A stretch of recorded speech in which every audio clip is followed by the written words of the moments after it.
The Andy Griffith Show remains one of the most iconic TV programs in history, but the series had some incredibly dated elements that wouldn't hold up to today's increased scrutiny if the show was new. Join Facts as we explore Andy Griffith Show jokes that aged poorly. The Andy Griffith Show aired during the 1960s, and that was a time when the world's values were a little different than they are today. Although people's hearts were generally in the right place, there were many prejudices and negative perceptions in society. When it came to the Andy Griffith Show, most of these prejudices involved women. The Andy Griffith Show followed the exploits of Sheriff Andy Taylor, portrayed by Andy Griffith. Andy was a single father to his son Opie, portrayed by a very young Ron Howard. Another of the show's most important cast members was Don Knotts, who portrayed Barney Fife. The Andy Griffith Show was one of the most popular sitcoms of the 60s, alongside other classic shows like Bewitched and Gilligan's Island. The more problematic elements of the Andy Griffith Show fit right in amongst other comedies of the time. However, they stand out compared to today's more progressive material. Many of the problematic elements involved negative gender stereotypes. They were present at the beginning of the show all the way until its end.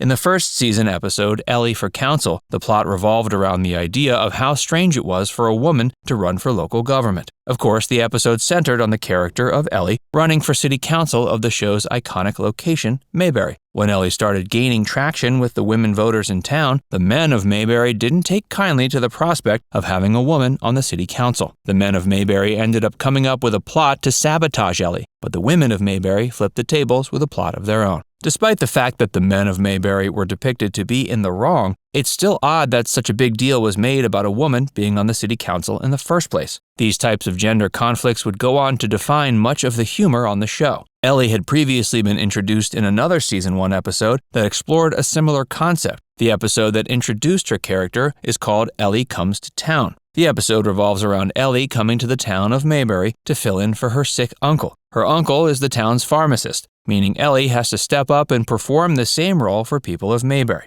Given that Ellie was an actual pharmacist, this proved easy to do. However, the men of Mayberry have a hard time accepting the notion of a female pharmacist. They discriminately refer to her as PhG, which was a name they came up with that meant pharmacy girl. In the episode, things turned out for Ellie, and the men of Mayberry were forced to learn their lesson. But that still doesn't make it any less strange that the idea of a female pharmacist was such a bizarre concept that it was enough to base a whole TV episode around. In some ways, the series can be seen as having helped challenge gender stereotypes for its audience. In other ways, it stands as an odd time capsule that showcases the prejudices of people at the time. After the introduction of Ellie came the Season 2 introduction of Ellen. Ellen was introduced in the episode The Manicurist, serving as the episode's titular manicurist. The episode focused around two major conflicts. One was that the men of Mayberry were confused by the concept of a manicurist, and the other was they ended up becoming too attracted to the town's new manicurist due to her physical attributes. The men were initially skeptical, claiming the town of Mayberry didn't need a manicurist. However, they were eventually won over by the fact they found Ellen attractive. Of course, the idea of a manicurist isn't nearly as strange today as it was back then. Conversely, the idea of gawking at a manicurist is a good deal more strange. These certainly aren't the only problematic issues to have reared their heads on the Andy Griffith Show. Hey, if you're enjoying this video so far, be sure to give it a like and subscribe to Facts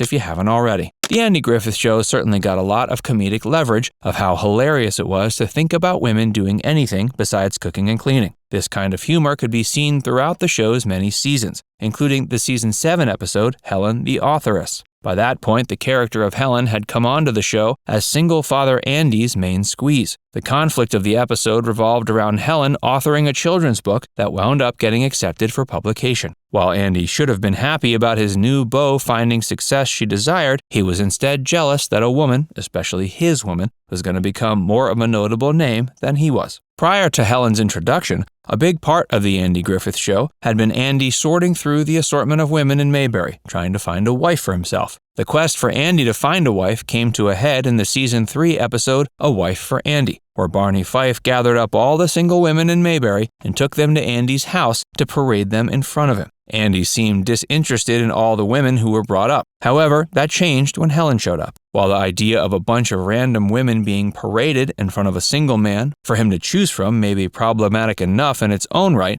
Things got even worse once Andy made the decision that Helen was the one he wanted. Barney had been looking for a quote-unquote acceptable wife for Andy, and Helen didn't meet those requirements because she wasn't willing to give up working after marriage. Helen was a school teacher and her profession was important to her. Despite Barney's initial objections to Helen as a match for Andy, she ended up proving herself to be the ideal partner for the single sheriff. Andy and Helen went on to become an item and eventually got married. Previously, a Season 2 episode called The Farmer Takes a Wife had found the characters of Andy and Barney being forced to find a wife for someone else. That someone else was a farmer named Jeff Pruitt, who occupied the neighboring hills of Mayberry. Beyond the general problematic plot, Jeff's advice to Andy and Barney when picking out a wife for him may turn some heads today. According to Jeff, he wanted Andy and Barney to find him a wife that was, quote, ladylike, meaning soft and squishy. Going back to Season 1 of The Andy Griffith Show, another plot involving Ellie found her tasked with giving a makeover to a farmer's daughter. The daughter was the farmer's only child and his only helping hand on his farm. This lifestyle led the young girl to become a tomboy, which was something that manicurist Ellie had to fix. She offered her services in giving the young girl a makeover, though her farmer father didn't take too kindly to it. While there's nothing wrong with the basic concept of a young tomboy girl getting a makeover, the more problematic elements of this storyline reared their heads when Andy came onto the scene to convince this farmer that his daughter getting a makeover wasn't such a bad thing. According to Andy, his daughter becoming attractive could land her a mate, and that mate could turn out to be a much better helping hand on the farm than she was. When the farmer saw things this way, he became fairly open to the idea of luring a male worker onto the farm with his daughter. Another episode of The Andy Griffith Show that focused on gender stereotypes was Season 2's The Perfect Female. This episode focused on Barney's girlfriend setting Andy up with her cousin, Karen. Andy and Karen seemed to have a lot in common, both having a strong penchant for skeet shooting. Of course, this led to the two competing against each other in a skeet shooting competition. Given that Andy was a man, he believed he was going to wipe the floor with his female competition. But he didn't plan for the fact that Karen was a much better skeet shooter. She ended up winning the competition, and Andy was once again forced to accept that maybe women are capable of doing things. Now it's time to hear from you. Comment down below to share if there are any jokes you think should have been included in this video, or if you were surprised to look back on the show with our culture's new critical eye. And before you go, make sure you give this video a like and subscribe to Factsverse if you haven't already. Click the bell icon to stay updated on all our latest content.